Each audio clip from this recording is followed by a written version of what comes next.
Imagine a cena. Você está na varanda da casa que pagou durante 8 anos. A casa que você pintou, reformou e transformou em um lar com suas próprias mãos. E seu próprio pai está rindo da sua cara, dizendo: agora você não tem mais teto, garotinha. Foi exatamente nessa situação que me encontrei há 6 meses. Enquanto eu estava servindo meu país em Okinawa, do outro lado do mundo, meu pai e meu irmão falsificaram minha assinatura, roubaram minha casa e gastaram cada centavo em dívidas de jogo. Eles pensaram que eu voltaria para a casa destruída. Pensaram que a distância me deixaria impotente. Eles não sabiam que eu havia passado 5 meses construindo um caso jurídico que destruiria tudo o que eles pensavam ter conseguido fazer impunemente. Meu nome é Ingrid Meyers. Tenho 26 anos, sou sargento do Corpo de Fuzileiros Navais dos Estados Unidos e tenho 8 anos de serviço. E esta é a história de como minha família tentou me apagar da vida e como eu os fiz se arrependerem disso. Se você está assistindo a isso, inscreva-se no canal e me diga de onde você está assistindo. Deixe-me falar sobre a casa no número 742 da Maple Drive. Não é uma mansão. Nem de longe. 3 quartos, um banheiro, uma varanda que rende quando você pisa na terceira tábua da esquerda. Fica em uma rua tranquila em Jacksonville, Carolina do Norte, a cerca de 15 minutos de Camp Lejeune. Comprei quando tinha 22 anos. Economizei cada centavo do meu bônus de alistamento, cada estipêndio de serviço militar, cada centavo que não gastei em coisas desnecessárias. O financiamento do Departamento de Assuntos de Veteranos, VA, tornou isso possível. Sem entrada, taxa de juros de 2,75%. Lembro-me de estar sentada naquela mesa de fechamento de negócio, assinando meu nome repetidas vezes, pensando: isto é meu. Ninguém me deu isto. Eu conquistei. Os antigos donos tinham deixado a casa se deteriorar. Pintura descascando, um telhado com goteiras em 3 pontos, um quintal que parecia uma selva. Eu não me importei. Vi potencial. Passei meus dias de folga com um pincel na mão, pintando as paredes da sala de estar de verde sálvia, porque minha mãe sempre dizia que verde era a cor da paz. Subi naquele telhado sozinha, com um tutorial do YouTube rodando no meu celular, e fui trocando as telhas uma a uma. Plantei tulipas vermelhas no jardim da frente, porque me lembravam das que minha mãe cultivava antes de ficar doente. Na minha estante, eu guardava uma foto emoldurada do dia da formatura do treinamento básico. Eu tinha 18 anos, estava morrendo de medo, mas de cabeça erguida. Aquela foto foi a primeira coisa que pendurei na minha casa nova. A hipoteca era de $1.247 por mês. Eu a pagava sozinho. Todos os meses, sem a ajuda de ninguém. Eu não sabia que, na próxima vez que atravessasse aquela porta, tudo que eu havia construído teria desaparecido. Para entender o que aconteceu, você precisa entender a minha família. Meu pai, Harold Meyers, trabalhou 30 anos como encanador em Jacksonville. Um bom trabalho, um salário decente, até que uma hérnia de disco o obrigou a se aposentar precocemente. Agora ele vive de auxílio-doença e amargura. Ele tem 58 anos e age como se o mundo lhe devesse algo. Depois, ao Derek, meu irmão, 32 anos, que nunca conseguiu manter um emprego por mais de 6 meses. Ele tem desculpas para tudo: a economia, os chefes, o azar. O que ele não menciona é o jogo. Mesas de blackjack no cassino em Cherokee. Jogos de pôquer em salas reservadas. Apostas esportivas que nunca dão certo. Meu pai o idolatra. Sempre idolatrava. O Derek vai fazer muito sucesso, ele dizia. Ele só precisa de tempo. E eu? Eu era a filha que desapareceu aos 18 anos. Aquela que escolheu os fuzileiros navais em vez de ficar em casa para cuidar do pai depois da cirurgia. Aos olhos dele, eu abandonei a família. Lembro-me do dia em que fui para o treinamento militar. Derek estava parado na entrada da garagem ao lado do seu Mustang, aquele que meu pai lhe dera no seu aniversário de 21 anos. Bancos de couro vermelho cereja. Derek nunca pagou por uma única troca de óleo. Fui dirigindo até o escritório do recrutador num Honda Civic enferrujado que eu tinha comprado com o dinheiro que ganhava trabalhando como garçonete. Minha mãe morreu quando eu tinha 14 anos. Câncer de ovário. Depois que ela se foi, não havia mais nada que me separasse da realidade de quem meu pai era. Ele não me odiava. Ele simplesmente se esquecia da minha existência, a menos que precisasse de algo. Durante anos, eu dizia a mim mesma que a distância resolveria tudo. Que se eu simplesmente me mantivesse longe, a dor desapareceria. Eu estava enganada. Em março, recebi as ordens. Rotação de 6 meses para o Campo Foster, em Okinawa, Japão, na unidade de logística. Era para ser rotina, mas havia um problema: minha casa. 6 meses é muito tempo. A correspondência se acumula. As contas vencem. Os canos congelam no inverno. Eu precisava de alguém nos Estados Unidos que pudesse cuidar das pequenas coisas. Receber encomendas. Pagar a conta de água se ela tivesse sido debitada automaticamente. Chamar um técnico se o ar-condicionado quebrasse. Pensei em perguntar a um amigo da unidade, mas a maioria deles também estava sendo mobilizada. Minha vizinha, a senhora Shane, tinha 82 anos e mal se lembrava do meu nome. Eu não tinha muitas opções. Então, liguei para meu pai. Ele pareceu quase comovido. Você está me pedindo ajuda? Como se eu finalmente tivesse admitido que precisava dele. Dirigi até o apartamento dele, um pequeno apartamento de 2 quartos que ele havia alugado depois de vender a casa da família, com um documento que eu havia impresso de um site jurídico. Procuração com poderes limitados. Li cada palavra 3 vezes. Isso permite que você receba correspondências, pague contas de serviços públicos da minha conta corrente e ligue para empresas de manutenção se algo quebrar, expliquei. Só isso. Nada mais. Ele assentiu com a cabeça, como se tivesse entendido. Eu o vi assinar. Eu assinei também. Autenticamos o documento na loja da UPS aqui perto. Antes de partir, fotografei cada página e enviei para o meu próprio e-mail. Um hábito que adquiri no exército. Documentar tudo. Não achei que fosse precisar disso. Obrigado, pai, eu disse na porta. Ligo para você a cada 2 semanas. Ele me abraçou, a primeira vez em anos. Não se preocupe com nada, disse ele. Família cuida de família. Eu acreditei nele. Okinawa era linda. Úmida e cansativa, mas linda. Água turquesa, falésias de calcário, pores do sol que tingiam o céu de rosa e laranja como uma pintura. Eu trabalhava no turno da noite, principalmente processando pedidos de suprimentos, controlando o estoque e garantindo que os equipamentos chegassem onde precisavam. Trabalho chato, mas importante, o tipo de trabalho que mantém a máquina funcionando. Eu guardava uma foto da minha casa na minha mesa, um instantâneo que eu tinha tirado antes de ir embora. A varanda da frente, as tulipas começando a desabrochar, as cortinas verde-sálvia que eu tinha pendurado na janela da sala de estar. Quando as noites ficavam longas, eu olhava para aquilo e me lembrava do que eu estava buscando. A cada 2 semanas, eu fazia uma videochamada com meu pai. As conversas eram curtas e superficiais.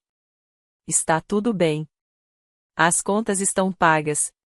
Nada a relatar. Ele nunca perguntava sobre meu trabalho. Eu nunca insistia. Eu enviava dinheiro para casa todo mês. Não porque ele pedisse, mas porque eu tinha configurado transferências automáticas para a hipoteca e as contas de luz e água. Meu salário ia para minha conta em Jacksonville e as contas se pagavam sozinhas. Eu só precisava de alguém lá para emergências.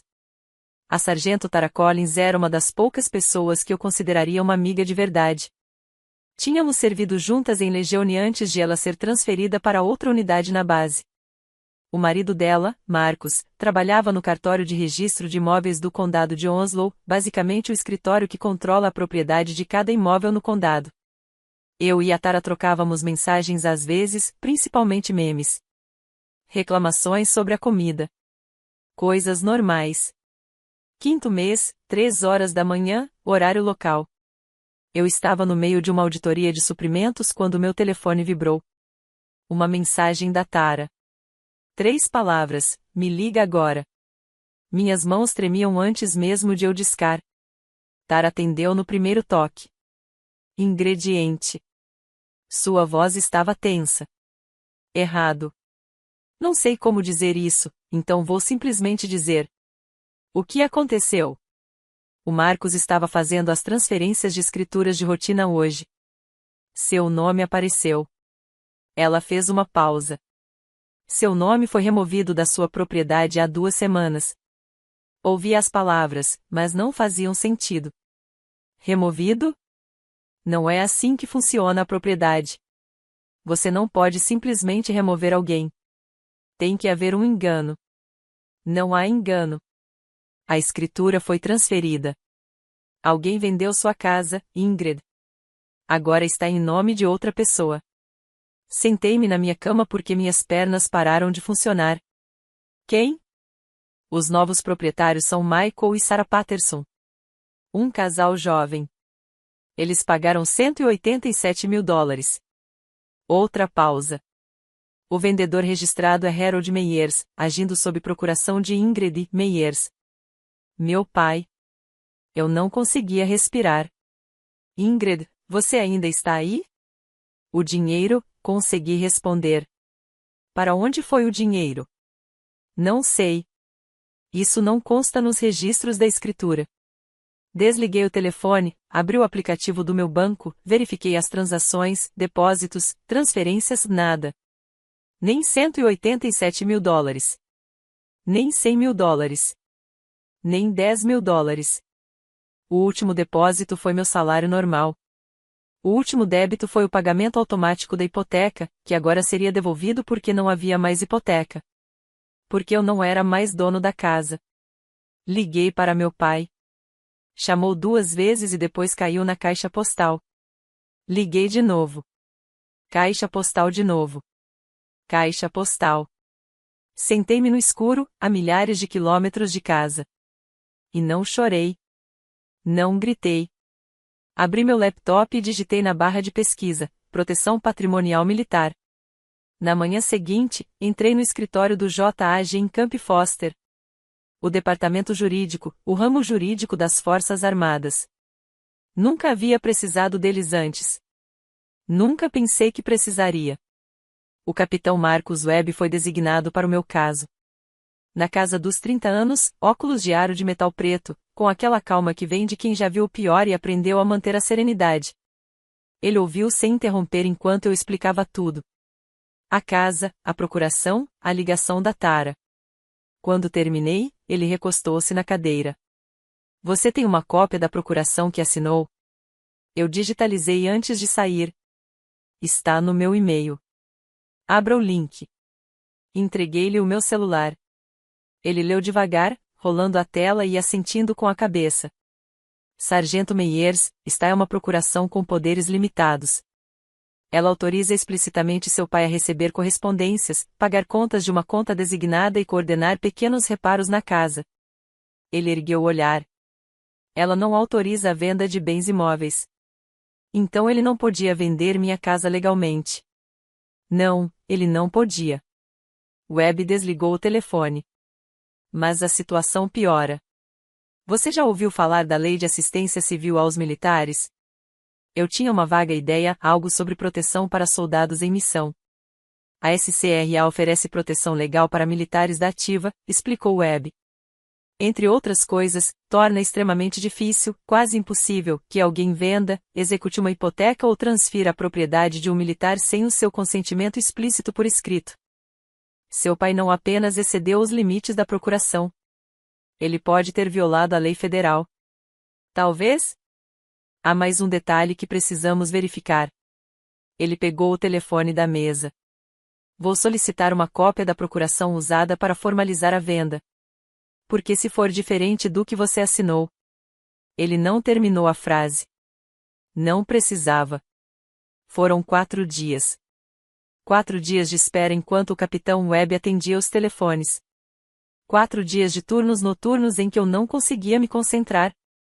De refeições que eu não conseguia saborear. De encarar meu telefone como se ele fosse explodir. No 5º dia, Webb me chamou de volta ao seu escritório. Conseguimos, disse ele. Sua voz estava estranha, dura.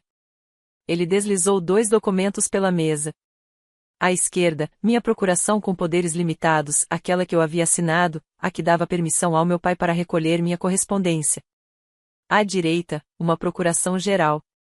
Linguagem ampla e abrangente. Autoridade total para vender, transferir, hipotecar ou dispor de qualquer outra forma de todos os bens imóveis de propriedade do outorgante. Meu nome estava no final, mas não era minha letra. Encarei a assinatura. Estava quase perfeita.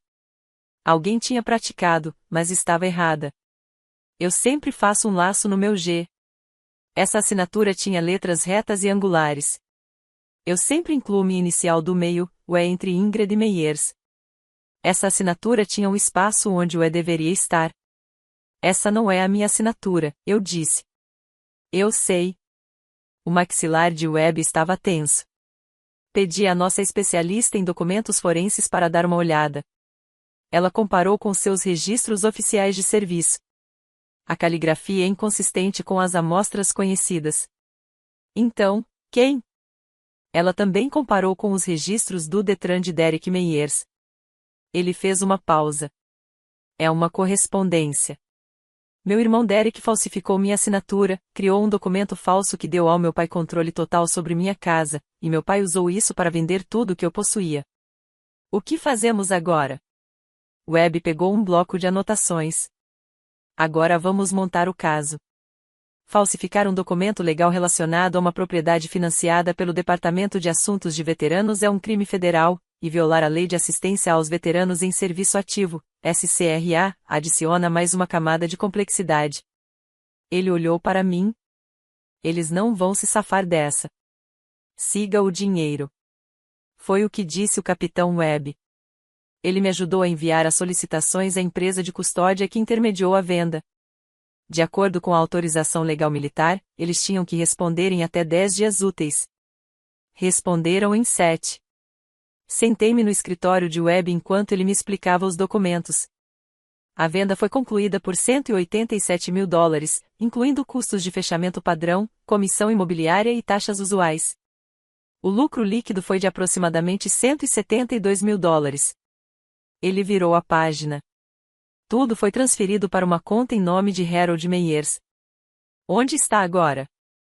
Webb não respondeu imediatamente. Foi assim que eu soube que a situação era grave. Os registros bancários mostram uma série de saques e transferências ao longo de um período de 3 semanas. $35 mil para uma empresa chamada Atlantic City Holdings, que, segundo minhas pesquisas, é uma empresa de processamento de pagamentos de dívidas de cassino. $42 mil para uma empresa similar em Charlotte. $28 mil para um indivíduo chamado Vincent Rossi, que parece ser um cobrador de empréstimos particulares. Um agiota. Eu não disse isso. Ele olhou para mim. Sim, provavelmente. Os números não paravam de chegar. Pagamentos do aluguel do apartamento de Derek, uma despesa de $4.800 em uma oficina de conserto de carros de luxo, provavelmente o Mustang, contas de restaurantes, quartos de hotel. Em resumo, disse Webb, dos $172 mil líquidos arrecadados, aproximadamente $127 mil já foram perdidos. O saldo atual da conta de Harold Meyers é de cerca de $45 mil. Fiz as contas. 8 anos de serviço. 8 anos economizando cada centavo. Sacrificando todo o conforto. Construindo algo real. Tudo acabou em 3 semanas.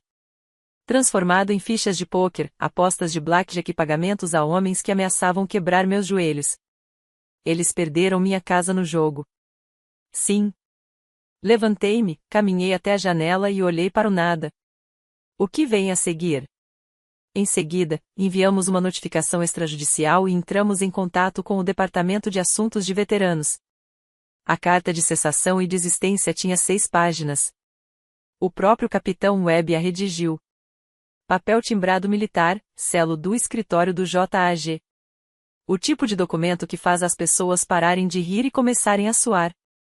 O processo foi encaminhado para 4 partes, Harold Meyers, Derek Meyers, o tabelião que testemunhou a procuração fraudulenta e os Pattersons, o casal que, sem saber, comprou uma casa que não estava legalmente à venda, por meio de seu advogado. A carta detalhava tudo. A procuração limitada versus a procuração geral falsificada, a violação da SCRA, a transferência fraudulenta de título. exigia a suspensão imediata de quaisquer transações futuras envolvendo a propriedade e concedia a todas as partes 14 dias para responder. Mas isso não bastou. Webb queria um seguro. Ele me apresentou a Linda Hoffman, do Centro Regional de Empréstimos do Departamento de Assuntos de Veteranos, VA, em Roanoke. Ela lidava com casos envolvendo violações de empréstimos do VA e já tinha visto de tudo. Isto é ruim, disse ela durante a chamada de vídeo, com uma expressão sombria na tela do meu laptop. Os empréstimos VA têm cláusulas específicas. Qualquer venda ou transferência da propriedade precisa ser aprovada pelo nosso escritório. Não temos registro de nenhum pedido, nenhuma autorização, nada. Então a venda é inválida de acordo com o Pacto VA? Sim.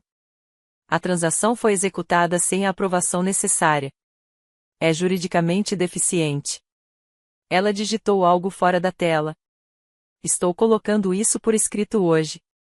Notificação oficial do Departamento de Assuntos de Veteranos de que a venda viola os termos do empréstimo e deve ser considerada nula e sem efeito até que seja resolvida. Eu expirei.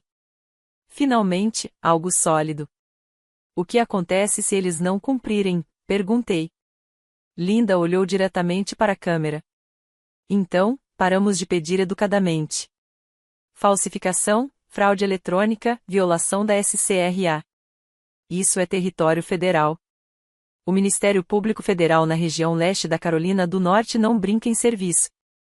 Salvei o e-mail que ela enviou. Depois, salvei novamente por precaução. 14 dias. Esse foi o prazo que eles tiveram para responder à notificação extrajudicial. Primeiro dia, nada. Segundo dia, nada. No sétimo dia, já não esperava mais nada. Meu pai não ia responder às cartas. Ele provavelmente achava que eu estava blefando. Uma garota brincando de soldadinho, agitando papéis que não significavam nada. O 8º dia mudou tudo. Uma mensagem de Derek: pare de fazer disso um grande problema. É só uma casa. Você pode comprar outra. Não é apenas uma casa. E ele escreveu um outra errado da primeira vez, antes que o corretor automático corrigisse. Algumas coisas nunca mudam. Eu não respondi. Dia 10. Meu pai ligou. Eu atendi. Não sei porquê. Ingrid. Sua voz era aquela mesma mistura de condescendência e paciência forçada que eu me lembrava da infância. Precisamos conversar sobre essa situação. Situação. Essa questão jurídica. Você está exagerando. Somos família. Não precisamos de advogados envolvidos. Você vendeu minha casa. Fiz o que tinha que fazer. Derek estava em apuros. Em apuros sérios. As pessoas estavam ameaçando-o. Então você roubou de mim. Silêncio. Então, não é roubo quando se trata de família. Não é assim que funciona a família. Família não falsifica assinaturas, pai. Sua voz endureceu. Você sempre foi assim. Sempre achando que é melhor que todo mundo só porque veste um uniforme. Acha que os fuzileiros navais te tornam especial? Você ainda é minha filha. Vai fazer o que eu mandar. Não, eu não vou. Ele desligou. Dia 14. O prazo chegou e passou. Nenhuma resposta formal de Harold. Nenhuma resposta de Derek. Nenhuma resposta do tabelião. O advogado dos Pattersons respondeu. Uma carta em tom de pânico solicitando mais informações sobre as alegações e expressando o desejo de seu cliente de resolver a questão. Eles estavam com medo. Meu pai não. Ele achava que já tinha vencido. Os Pattersons não mereciam isso. Tomei conhecimento deles através da carta de resposta do advogado deles. Michael Patterson, de 30 anos, trabalhava como eletricista para uma empreiteira comercial em Wilmington. Sarah Patterson, de 29 anos, era professora de jardim de infância em uma escola primária em Jacksonville. Eles estavam casados há 3 anos e economizavam cada centavo para dar entrada na compra da primeira casa. Quando encontraram a casa no número 742 da Maple Drive, acharam perfeita. 3 quartos, espaço para o bebê que Sarah esperava, de 4 meses, um quintal agradável, uma vizinhança tranquila e perto o suficiente de Camp Lejeune para que Michael pudesse fazer trabalhos extras na base. Eles pagaram $187 mil. Cada centavo que tinham, mais uma hipoteca que se esforçaram para pagar. Eles já tinham pintado o quarto do bebê de amarelo. Eles não faziam ideia de que o vendedor não estava autorizado a vender. Não faziam ideia de que o imóvel ainda tinha um empréstimo VA vinculado. Não faziam ideia de que a casa dos seus sonhos havia sido construída com base em fraude. Quando receberam a notificação extrajudicial, entraram em pânico. Sarah ligou para o advogado chorando. Michael não dormiu por 3 dias. Por meio de seu advogado, eles entraram em contato com o escritório do Capitão Webb. Não estamos tentando brigar com ela, dizia a mensagem de Michael. Simplesmente não entendemos o que está acontecendo. Fizemos tudo certo. Contratamos um corretor de imóveis licenciado. Passamos pelo processo de depósito em garantia. Como isso é possível? Eu li aquela mensagem e senti algo se contrair no meu peito. Eles não eram o inimigo. Eram danos colaterais. Mas a presença deles não mudou os fatos. A venda foi fraudulenta. A casa era minha. E em algum lugar em meio a tudo isso, tinha que haver uma solução que não deixasse todos arruinados. Isso era um problema para depois. Agora, eu tinha um voo para pegar. Enquanto eu aguardava o fim do meu período de serviço militar, meu pai estava conduzindo uma campanha difamatória. Fiquei sabendo disso pela Tara. Ela tinha visto algumas postagens em um grupo local do Facebook de Jacksonville, aquele tipo de página de bairro onde as pessoas reclamam de estacionamento e compartilham fotos de vans suspeitas. Harold vinha contando a versão dele dos fatos. Segundo ele, eu era uma filha ingrata que abandonou a família para bancar a soldado. Eu nunca o visitava. Nunca ligava. Não me importei quando ele se machucou. E agora eu estava processando meu próprio pai por causa de um mal-entendido sobre um imóvel. Derek estava lá, apoiando, comentando nas postagens, acrescentando detalhes, fazendo-me parecer uma mulher gananciosa e egoísta que valorizava o dinheiro acima de tudo. Ela sempre achou que era melhor do que nós, dizia um dos comentários de Derek. O serviço militar subiu a cabeça dela.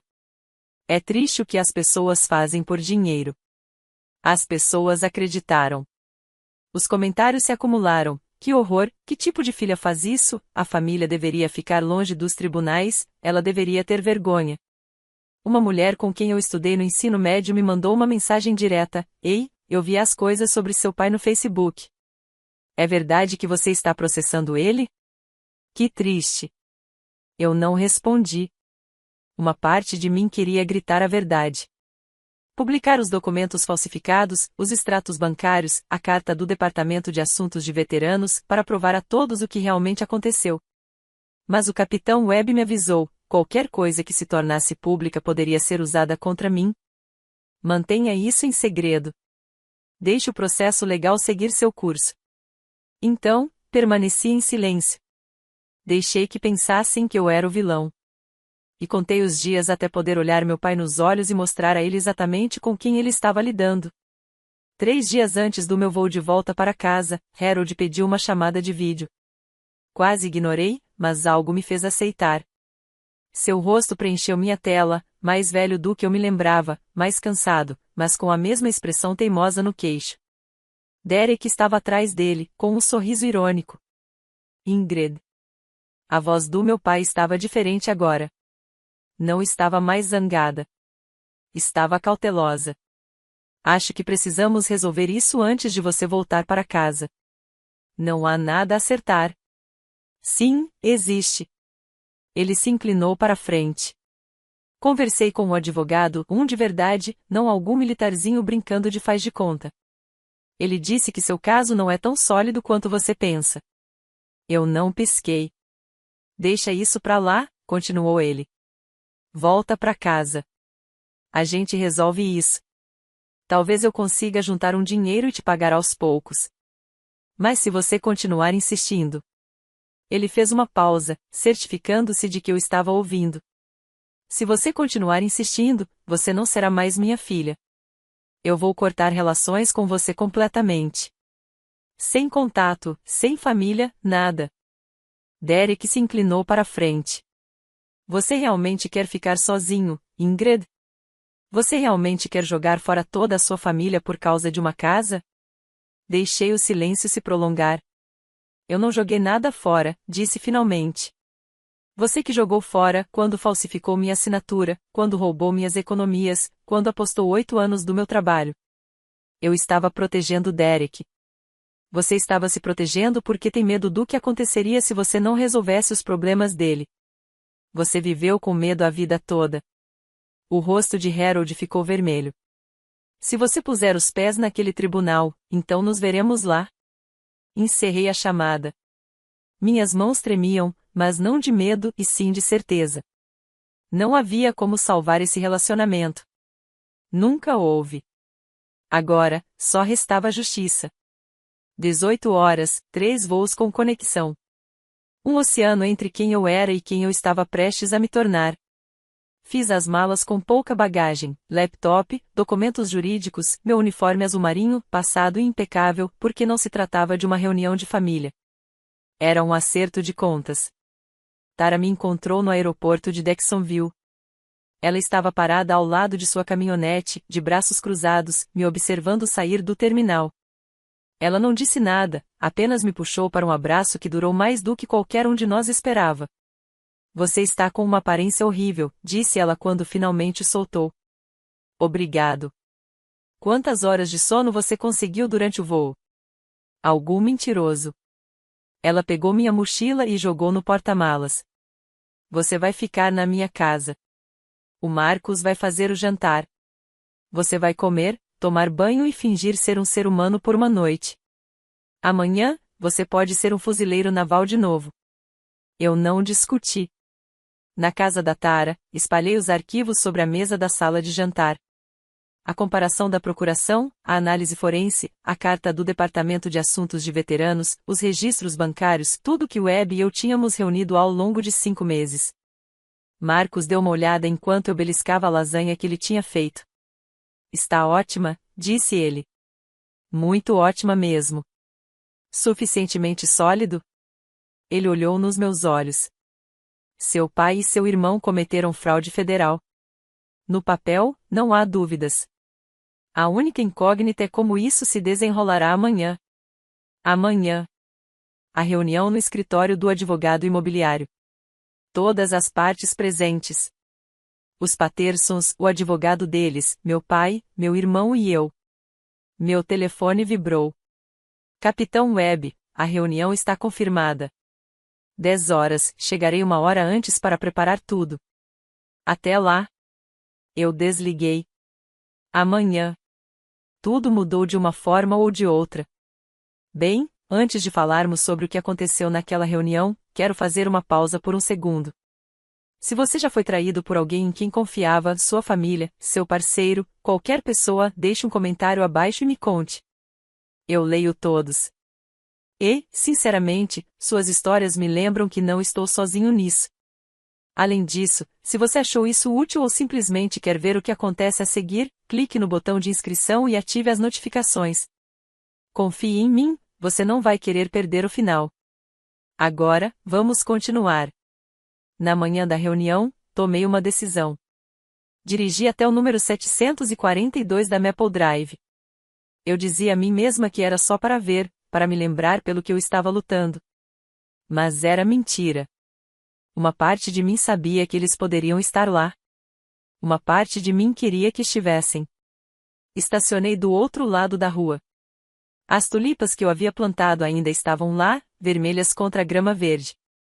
A varanda ainda rangia, eu conseguia ouvi-la do carro. Alguém havia trocado as cortinas por brancas. E parados naquela varanda, como se fossem donos do lugar, porque aparentemente eles achavam que eram, estavam meu pai e meu irmão. Harold viu meu carro primeiro. Seus olhos se arregalaram, depois se estreitaram. Então ele sorriu. Aquele sorriso. Saí do carro. Estava com meu uniforme de gala azul, passado a ferro, impecável, todas as medalhas no lugar. Eu havia conquistado cada uma delas. Atravessei a rua como se estivesse entrando em território inimigo. Porque era exatamente isso que eu estava. Ora, ora, Harold bateu palmas lentamente. A filha pródiga retorna. Derek riu. Que uniforme bonito. Te deram esse para fazer o trabalho administrativo? Parei na beira da entrada da garagem.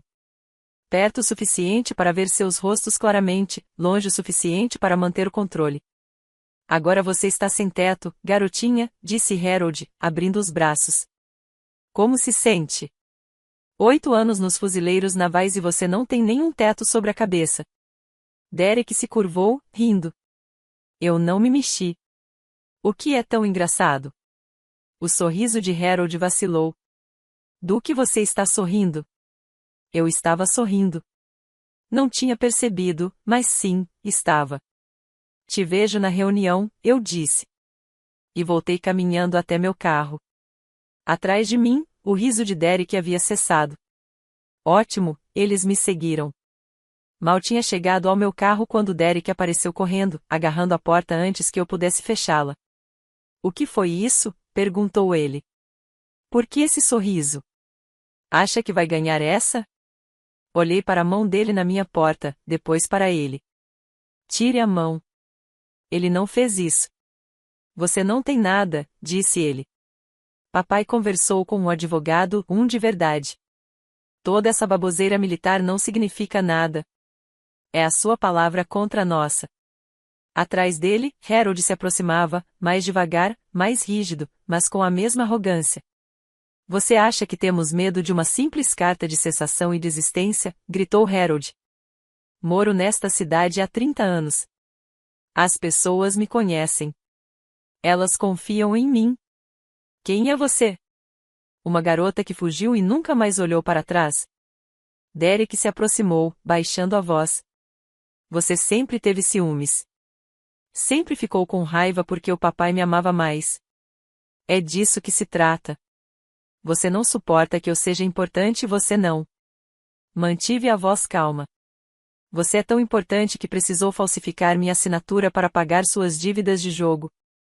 Seus olhos piscaram apenas por um segundo. Medo.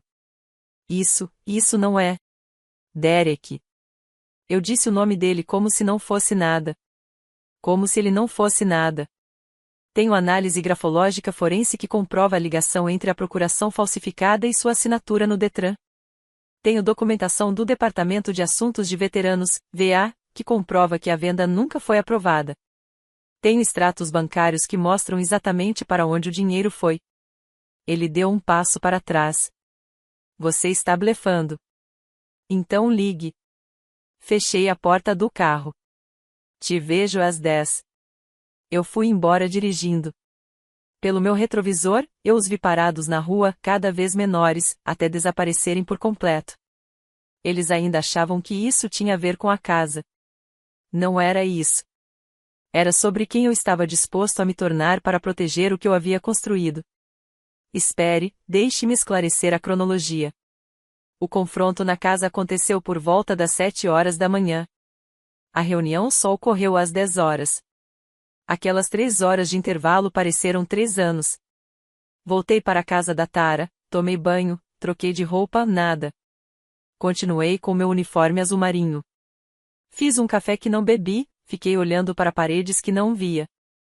Por volta das 8h30, espalhei os arquivos sobre a mesa de Tara mais uma vez. Não porque eu precisasse revisá-los, eu havia memorizado cada palavra, mas o ritual de tocar as páginas, organizá-las, verificar a ordem, me acalmava. Procuração limitada, a verdadeira, minha assinatura. Procuração geral, a falsa, falsificação de Derek. Análise forense de caligrafia, comparações lado a lado. Notificação ao Departamento de Assuntos de Veteranos, VA, papel timbrado oficial, transação nula e sem efeito. Registros bancários, transferências eletrônicas, pagamentos de cassino.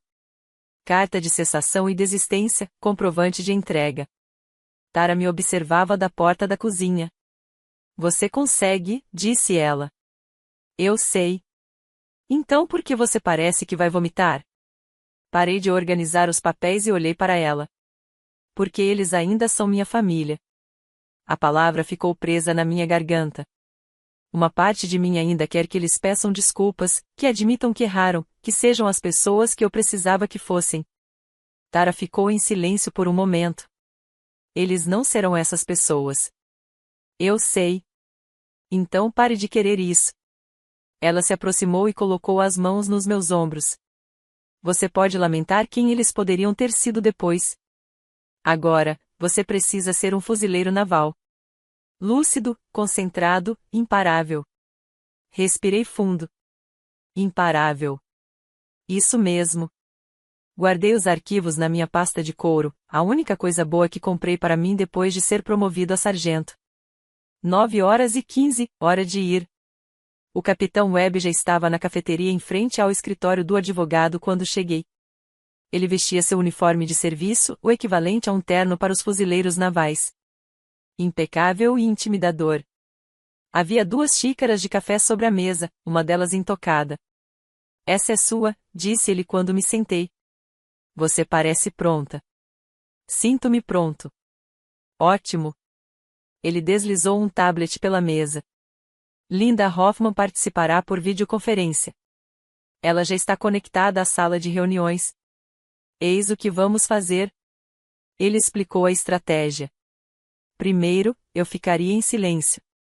Deixaria Webb falar até que chegasse a minha vez de apresentar as provas diretamente. Em segundo lugar, começaríamos com a comparação do POA. Visual, inegável. Deixemos que tentem justificar a falsificação óbvia. Terceiro, Linda confirmaria oficialmente a violação do pacto com o Departamento de Assuntos de Veteranos. De forma oficial, documentada e sem possibilidade de contestação. Em quarto lugar, apresentaríamos os extratos bancários, mostrando exatamente para onde foi o dinheiro. Quinto, e somente se necessário, descreveríamos as implicações criminais, falsificação, fraude eletrônica, violação da SCRA, prisão federal.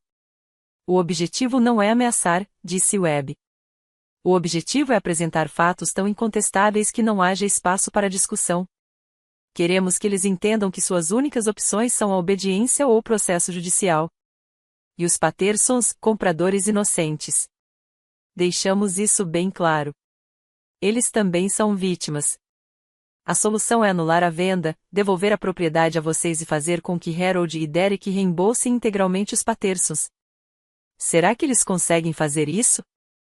A maior parte do dinheiro já se foi. A expressão de Webb não mudou. Esse é um problema deles para resolver, não seu. Meu telefone vibrou. 9h55. Vamos lá, eu disse. Atravessamos a rua juntos. 2 fuzileiros navais, uma missão, sem piedade. O escritório de advocacia Mitchell & Associates ficava em uma casa vitoriana reformada no centro da cidade. Pisos de madeira, molduras de gesso no teto, o tipo de dinheiro discreto que sussurra em vez de gritar. O advogado Gregory Mitchell era a parte neutra, um especialista em direito imobiliário contratado para mediar a situação. Ele nos recebeu na porta, apertou nossas mãos e nos conduziu a uma sala de conferências com uma longa mesa de mogno e cadeiras de couro. Webb e eu nos posicionamos de um lado. O laptop para a transmissão de vídeo de Linda estava posicionado na cabeceira da mesa. 9h58, os Pattersons chegaram. Michael era alto, de ombros largos, com as mãos calejadas de um trabalhador braçal. Sarah era pequena, visivelmente grávida, agarrando-se ao braço do marido como se temesse o que estava por vir. Seu advogado, um jovem nervoso chamado Thompson, vinha logo atrás. Sarah olhou para mim. Vi medo em seus olhos, mas também algo mais, curiosidade. Como se ela estivesse tentando entender quem eu era e como tínhamos acabado em lados opostos da mesa. 10h04, meu pai e meu irmão chegaram. Atrasados, claro. Harold entrou como se fosse o dono do lugar, peito estufado, vestindo uma camisa de botões amarrotada que já tinha visto décadas melhores. Derek o seguiu de calça jeans e camiseta, com um sorriso presunçoso, irradiando uma confiança que não havia conquistado. Então Harold viu o uniforme do Capitão Webb, a insígnia da JAG, as folhas de carvalho de um capitão. O sorriso irônico desapareceu. Derek se inclinou e sussurrou algo para Harold. Harold balançou a cabeça levemente. Eles se sentaram à minha frente. Pela primeira vez na minha vida, meu pai não conseguiu olhar nos meus olhos. O advogado Mitchell pigarreou. Vamos começar. O rosto de Linda Hoffman apareceu na tela do laptop. As peças se encaixavam. Agora, a verdade. O advogado Mitchell começou pelo básico. Estamos aqui para discutir a propriedade em disputa no endereço 742 Maple Drive, disse ele. Todas as partes com alguma reivindicação ou interesse estão presentes. Sr. Meyers, o senhor se apresentou como tendo autoridade para vender a propriedade. O sargento Meyers contesta essa autoridade. Os Pattersons compraram a propriedade de boa-fé. Vamos ouvir os dois lados. Harold foi o primeiro. Ele não tinha advogado, era arrogante demais para achar que precisava de um. É simples, disse ele. Minha filha me deu uma procuração antes de ir para o exterior. Usei essa procuração para vender a casa. Era uma emergência. Derek devia dinheiro a pessoas perigosas. Fiz o que qualquer pai faria. Derek assentiu vigorosamente. Exatamente. Ela está exagerando. Isso é um assunto de família. O advogado Mitchell olhou para mim. Sargento Meyers. Permaneci em silêncio. Webb falou em meu lugar. Obrigado, Sr. Mitchell. Antes de prosseguirmos, gostaria de me apresentar como Capitão Marcus Webb, do Corpo Jurídico Militar, atualmente lotado no Campo Foster, em Okinawa. Estou representando o Sargento Meyers neste caso. O maxilar de Harold se contraiu. Gostaria também de observar que a Sra. Linda Hoffman, do Centro Regional de Empréstimos da VA, está participando remotamente e fornecerá um depoimento oficial da VA sobre o contrato de empréstimo do imóvel. Linda acenou com a cabeça na tela. Webb abriu sua pasta. O Sr. Meyers alega que tinha autoridade para vender a propriedade. Vamos examinar essa alegação. Ele retirou 2 documentos. Tenho aqui 2 procurações. Uma é uma procuração limitada, assinada pelo Sargento Meyers, que autoriza apenas o recebimento de correspondências, o pagamento de contas e pequenas despesas de manutenção. A outra é uma procuração geral, utilizada para formalizar a venda. Ele deslizou os documentos pela mesa. Estes não são o mesmo documento, e a assinatura na procuração geral não é a caligrafia do Sargento Meyers. O quarto ficou muito silencioso. Webb colocou os documentos lado a lado, posicionando-os de forma que todos à mesa pudessem vê-los. À esquerda, disse ele, a procuração limitada assinada pela Sargento Meyers antes de seu destacamento. À direita, a procuração geral apresentada à empresa de custódia. Ele retirou um terceiro documento.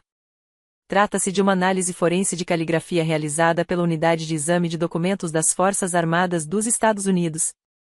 A análise confirma que a assinatura na procuração geral é inconsistente com as amostras de caligrafia conhecidas da Sargento Meyers em seus registros militares. O rosto de Harold estava pálido.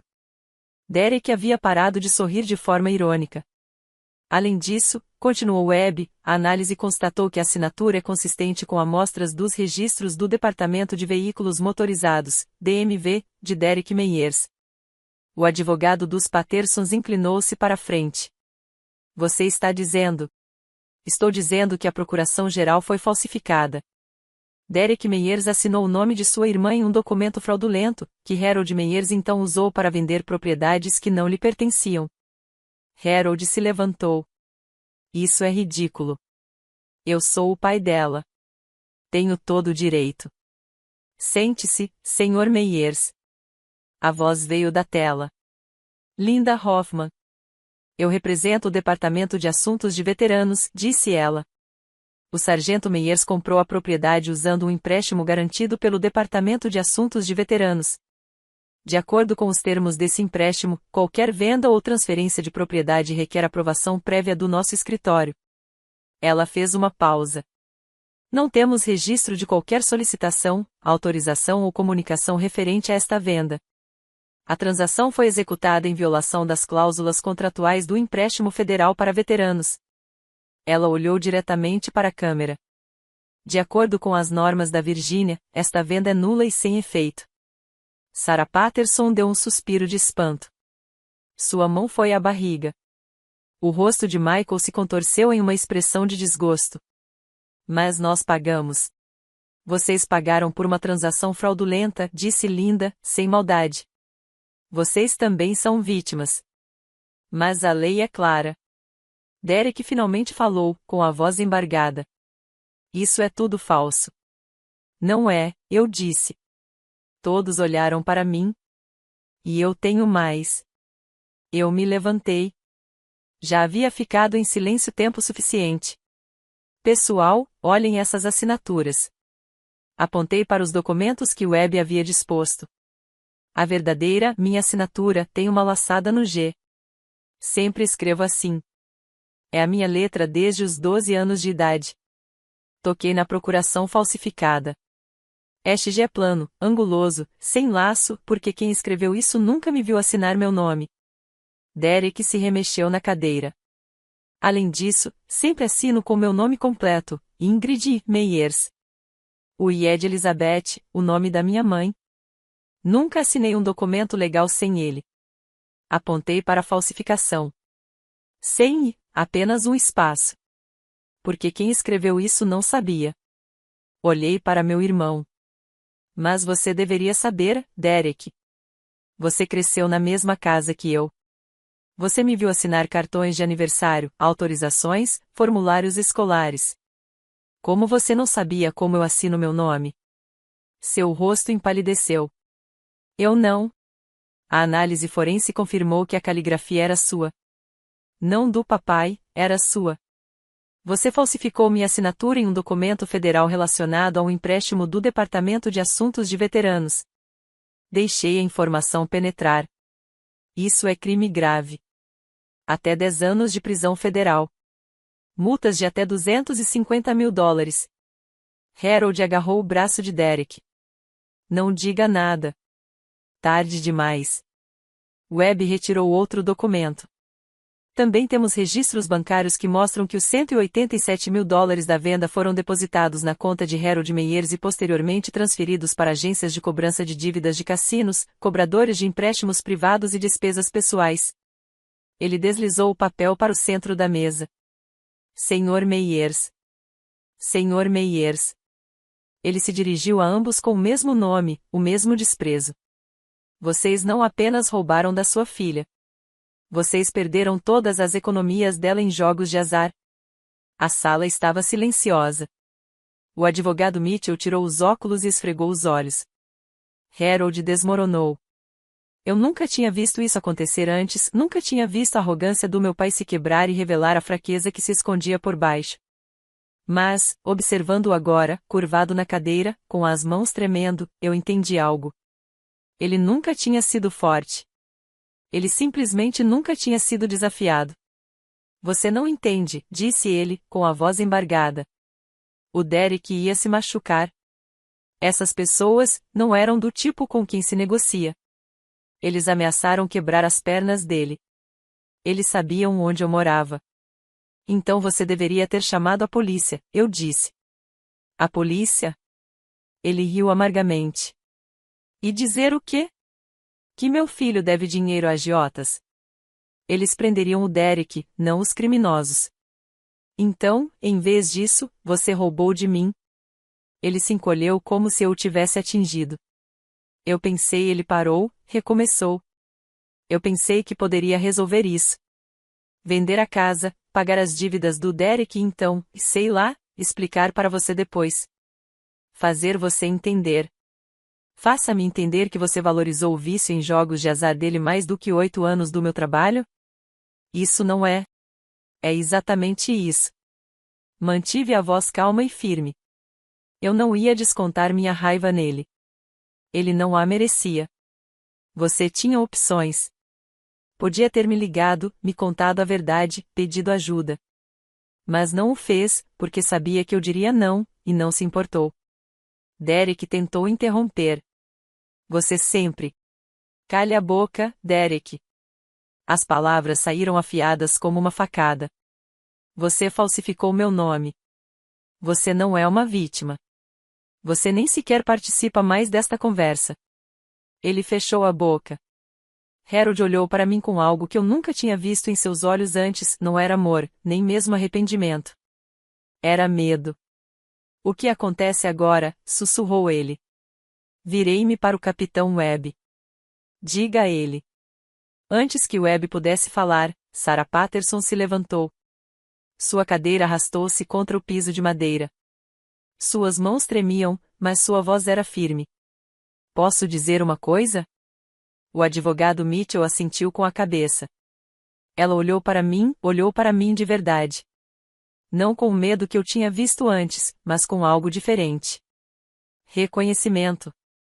Nós não sabíamos, disse ela. Juro por Deus, nós não sabíamos. Contratamos um corretor de imóveis. Tudo estava dentro da lei. Fizemos pesquisas de títulos, inspeções, tudo. Eu acredito em você. Os olhos dela se arregalaram. Ela não esperava por isso. Eu sei que vocês não são os vilões aqui, continuei. Vocês compraram uma casa. Estavam construindo uma vida. Não pediram por nada disso. Michael Patterson se pronunciou. Mas nós ainda, quer dizer, estamos morando na sua casa. O quarto do bebê? Sua voz falhou. Nós o pintamos de amarelo. A mãe da Sarah nos deu um berço. Sarah colocou a mão no braço dele. Depois, virou-se para meu pai. Você nos vendeu uma casa que não era sua para vender, disse ela. Sua voz era baixa, mas ecoou pelo cômodo. Nós lhe demos cada centavo que tínhamos, e você sabia. Você sabia que era errado e mesmo assim fez. Harold não olhava para ela. Não estamos brigando, Sargento Meyers, disse Sarah ao advogado Mitchell. Entendemos que a casa não é legalmente nossa. Nós só. Ela tocou a barriga. Só precisamos ficar bem. Falei antes que pudesse hesitar. Dou-lhe 60 dias para encontrar um novo lugar para morar, não 30, 60. E se houver algo que eu possa fazer para ajudar, redes de apoio a veteranos, recursos habitacionais, entrarei em contato. Os olhos de Sarah se encheram de lágrimas. Por que você faria isso? Porque eu sei o que é perder a sua casa, e eu não serei eu quem fará isso com você. O advogado Mitchell pigarreou. A sala ficou em silêncio. Até Derek, que estava se remexendo nervosamente na cadeira, ficou imóvel. Com base nas evidências apresentadas, começou Mitchell, lendo anotações que havia feito, a conclusão desta mediação é que a venda do imóvel localizado no endereço 742 Maple Drive foi realizada de forma fraudulenta e em violação tanto dos termos da procuração original quanto das cláusulas contratuais do empréstimo federal para veteranos. A cabeça de Harold baixou. Recomenda-se, por meio deste, a anulação judicial da venda. A propriedade deve retornar à proprietária original, Sargento Ingrid Meyers. Senti as palavras me atingirem, mas não me permiti reagir. Ainda não. Com relação à restituição, continuou Mitchell, Harold e Derek Meyers são solidariamente responsáveis pelos $187.000 pagos pelos Pattersons, além de honorários advocatícios razoáveis e indenização estimada entre $15.000 e $20.000. Eu não tenho esse dinheiro, disse Harold, fracamente. Isso não é da alçada do sargento Meyers, respondeu Mitchell. Você tem 90 dias para estabelecer um plano de pagamento. Caso contrário, haverá uma ação civil contra seus bens, e o processo será encaminhado ao Ministério Público Federal para possível ação penal. Ele se virou para Derek. Senhor Derek Meyers, as evidências de falsificação de documentos são substanciais. O caso será encaminhado a investigadores federais.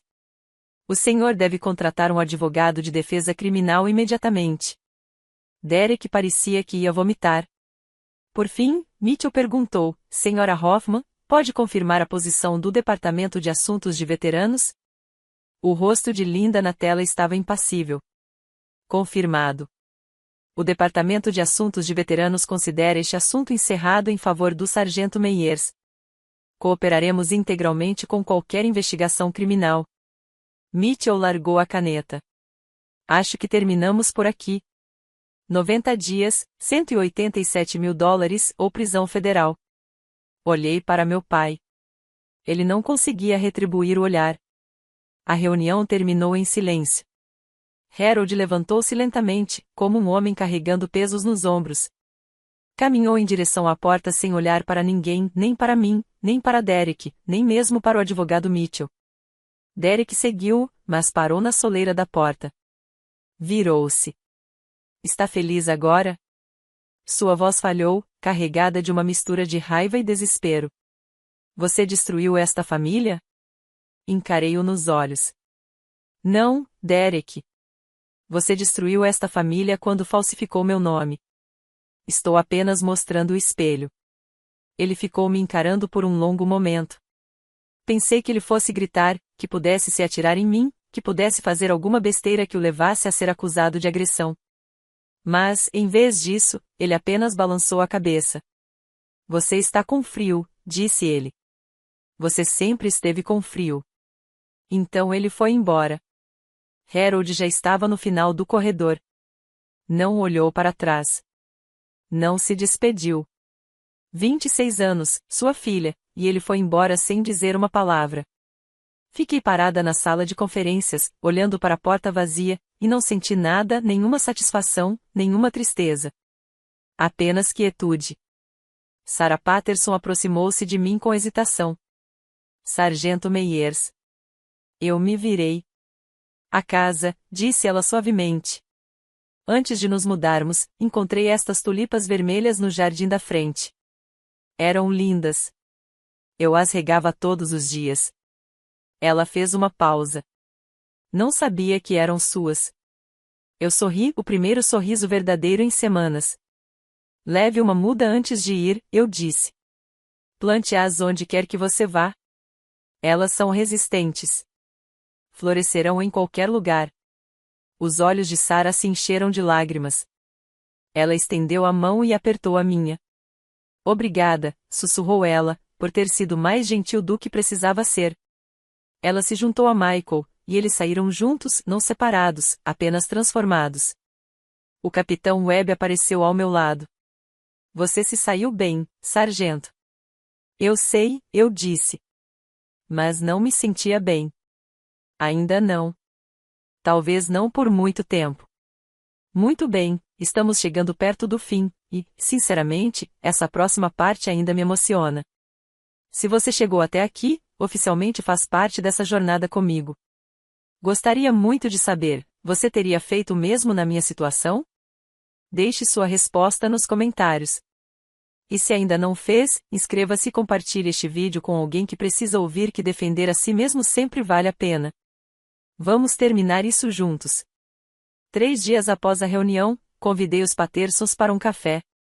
Encontramo-nos num pequeno café perto da orla marítima, território neutro. Sem advogados, sem documentos, apenas 3 pessoas tentando encontrar uma solução. Michael veio direto do trabalho, com serragem ainda nas botas. Sarah usava um vestido de verão que escondia sua barriga crescente. Pareciam exaustos. Pareciam assustados. Quero que você saiba de uma coisa, eu disse assim que nos sentamos. Não te culpo. Por nada disso. Michael balançou a cabeça. Deveríamos ter verificado com mais cuidado. Você fez tudo certo. Usou um corretor de imóveis.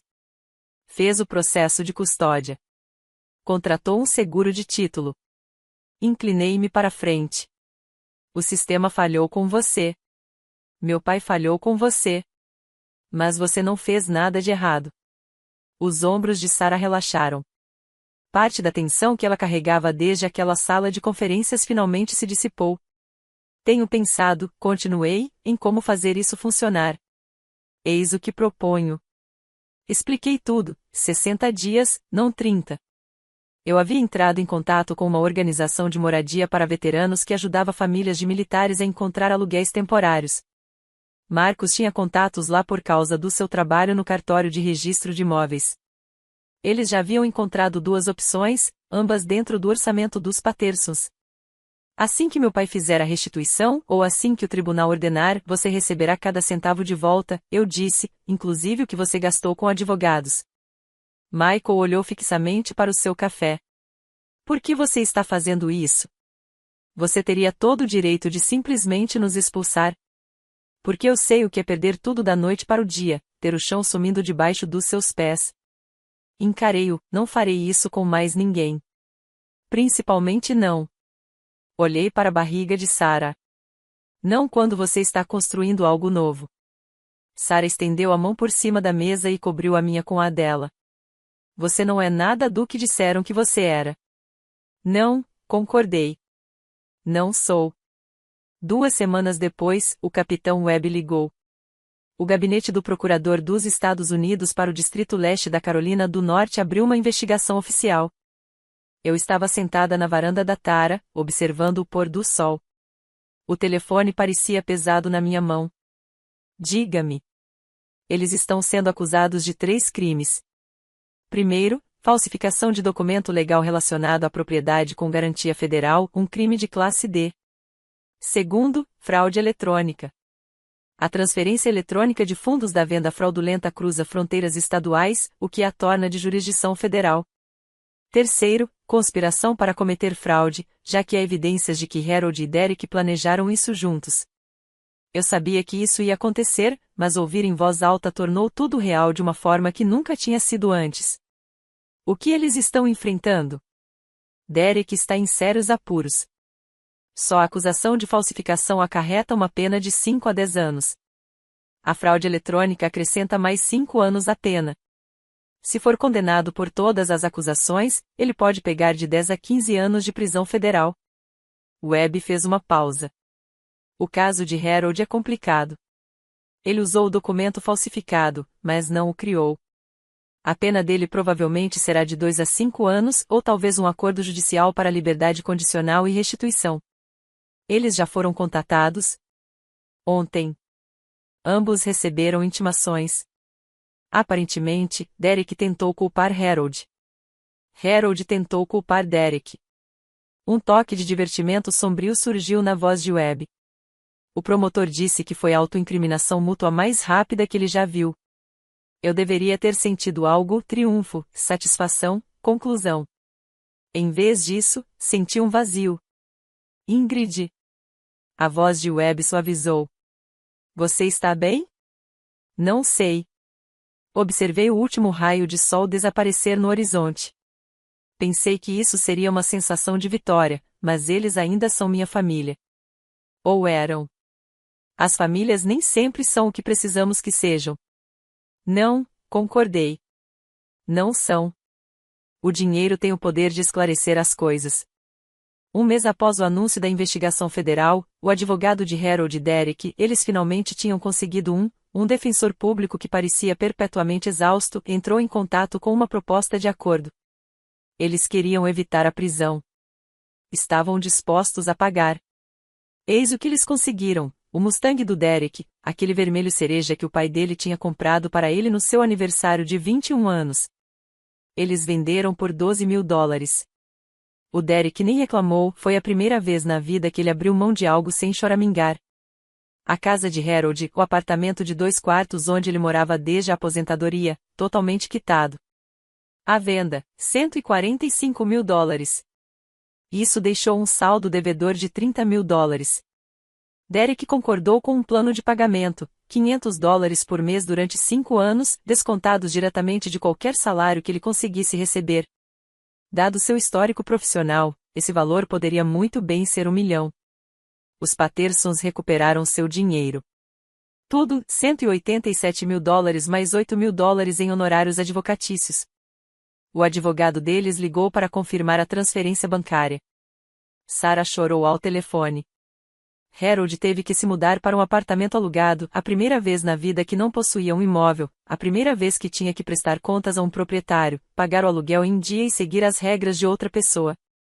Derek precisava arranjar um emprego de verdade. Chega de esperar pela sua oportunidade. Chega de jogos de pôquer em salas escondidas. Seu primeiro salário foi direto para o fundo de restituição. E eu? Não peguei um centavo de nenhum dos dois. Eu não queria o dinheiro deles. Eu queria que eles entendessem o preço de roubar de alguém que não tinha nada além do que construiu com as próprias mãos. O dinheiro que eles pagaram foi para os Pattersons. A casa voltou para mim. Isso foi o suficiente. 6 meses após a mediação no escritório do advogado Mitchell, o Tribunal Federal proferiu seu veredicto. Derek Michael Meyers, considerado culpado de 2 acusações, falsificação de documento federal e conspiração para cometer fraude. Condenado a 3 anos de prisão federal, com 18 meses a serem cumpridos e o restante da pena suspensa mediante bom comportamento e pagamento contínuo de restituição. Harold Eugene Meyers, culpado de uma acusação, uso fraudulento de documento falsificado. Condenado a 2 anos de liberdade condicional, 200 horas de serviço comunitário e uma restrição permanente que o proíbe de atuar como procurador ou fiduciário de qualquer pessoa. Não compareci à audiência de sentença. O capitão Webb se ofereceu para me levar de avião ao tribunal, mas recusei. Eu já havia dito tudo o que precisava dizer em documentos, em depoimentos, nas provas que falavam por si mesmas. Eu não precisei ver meu pai e meu irmão saindo algemados de um tribunal federal para saber que a justiça havia sido feita. Webb me ligou depois. Derek está sendo processado na FCI Butner, disse ele. Segurança média. Ele poderá ser liberado antecipadamente em cerca de 14 meses, se comportar. E Harold está se apresentando mensalmente a um agente de condicional e fazendo serviço comunitário em uma equipe de limpeza de rodovias. Webb fez uma pausa. O juiz disse a ele que era um dos casos mais flagrantes de traição familiar que ele já havia presidido. Refleti sobre isso por um momento. Não sinto pena deles, eu disse finalmente. Você não deveria. Mas eu também não me sinto feliz. Webb ficou em silêncio por um momento. Então essa é provavelmente a resposta mais saudável que você poderia ter. Não se tratava de vingança. Tratava-se de recuperar o que era seu. Você conseguiu. O resto é apenas consequência. Consequências. Foi exatamente isso. No dia em que voltei para o número 742 da Maple Drive, quase não o reconheci. Os Pattersons tinham sido gentis, limparam tudo antes de irem embora. Varreram o chão, limparam as bancadas, lavaram as janelas. Mas a casa estava vazia agora. Paredes nuas, cômodos vazios. Nada restava além da estrutura do que eu havia construído. Eu estava na sala de estar, onde antes havia um sofá, uma estante de livros e uma foto emoldurada do treinamento militar. Tudo havia sumido, vendido ou doado quando meu pai precisou economizar cada centavo para pagar as dívidas de Derek. A tinta verde sálvia estava agora coberta. Alguém a havia repintado de bege, a cor neutra preferida pelo proprietário. Percorri cada cômodo lentamente. A cozinha, onde aprendi a cozinhar refeições de verdade em vez de rações militares. O banheiro com a torneira que eu mesmo consertei depois de assistir a tutoriais no YouTube por 3 horas. O quarto onde dormi em um colchão no chão durante os primeiros 6 meses porque não tinha dinheiro para comprar uma cama. No quintal, encontrei as tulipas vermelhas, ainda floridas. De alguma forma, apesar de tudo, elas sobreviveram. Ajoelhei-me na terra, tocando as pétalas. A flor favorita da minha mãe, a única coisa nesta casa que estava exatamente como eu a havia deixado. E então, pela primeira vez desde que tudo isso começou, eu chorei. Não de tristeza, não de raiva, de alívio. Acabou. Eu estava em casa. E ninguém, nem meu pai, nem meu irmão, ninguém, poderia tirar isso de mim novamente. Fiquei naquele quintal até o sol se pôr, observando as sombras se estenderem pela grama que eu já havia cortado centenas de vezes. Então me levantei, enxuguei o rosto e entrei para começar tudo de novo. A casa estava vazia, mas era minha. E isso bastava. 3 meses depois, fiquei em posição de sentido pela última vez. Minha cerimônia de baixa honrosa foi pequena, um punhado de oficiais, alguns amigos da unidade, Tara com o celular na mão gravando tudo. 8 anos de serviço reduzidos a uma bandeira dobrada, um aperto de mãos e um formulário DD 214 que dizia que eu havia cumprido meu dever. Não me arrependi de um único dia. A transição de volta à vida civil foi mais difícil do que eu esperava. 8 anos de estrutura, rotina, propósito, repentinamente substituídos pelo silêncio. Sem despertador às 5 horas da manhã, sem formaturas, ninguém me dizendo onde estar e quando. Mas eu tinha um plano. O GI Bill cobria as mensalidades. Matriculei-me no Coastal Carolina Community College, Programa de Justiça Criminal, um curso de 2 anos com a opção de transferência para uma universidade de 4 anos posteriormente. Por que justiça criminal? Porque eu entendia o que era sentir injustiça. Porque eu tinha visto o sistema funcionar lentamente, dolorosamente, mas eventualmente. Porque eu queria fazer parte da solução para que ele funcionasse mais rapidamente para pessoas que não tinham advogados militares ao seu lado. Fui mobiliando a casa aos poucos. Sofá de segunda mão de um centro de assistência a veteranos. Mesa de cozinha de uma venda de garagem. A foto emoldurada do treinamento militar que mandei reimprimir e pendurei de volta no lugar na parede da sala de estar. Tara vinha nos visitar nos fins de semana. Nós sentávamos na varanda bebendo cerveja, observando a vizinhança se acomodar ao anoitecer. Você está bem? Ela perguntou certa vez. Eu penso que sim. Você conversou com seu pai? Não. Seu irmão? Definitivamente não.